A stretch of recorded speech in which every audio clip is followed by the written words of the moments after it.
Hey everybody, it's your Mayor Thom Kolupski, and we're here to read another book today. This one is about cleanliness. I know your parents are talking to you every day about washing your hands and taking a bath and so on and so forth. So today, what we're going to read is, does an elephant take a bath?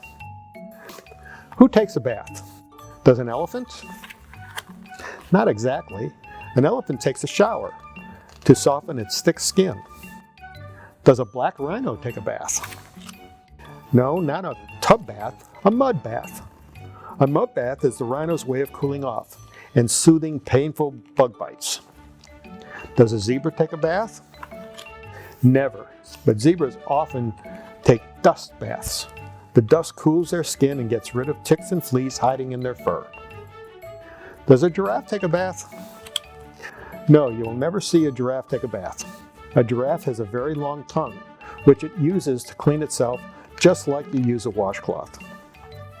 Does a beaver take a bath? Well, sort of, if you think of a river as a bathtub.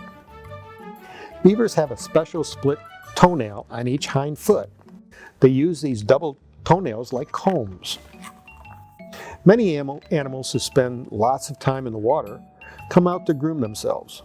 A pelican uses its beak to spread oil on its feathers.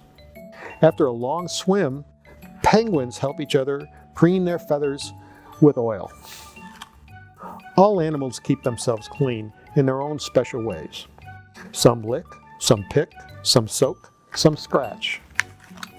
Some animals have helpers to keep themselves clean. Two prairie dogs take turns looking for insects and picking them out of each other's fur. Baboons clean each other's fur just like prairie dogs do.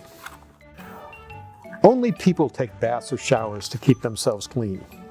Babies and small children cannot keep clean all by themselves. So when bath time comes around, they need grown-ups to help them get clean. Like animals, people also have helpers to clean their nails, to wash their hair, to trim their beards, and to cut their hair. Keeping clean is an important job for all creatures large and small. How do you keep clean?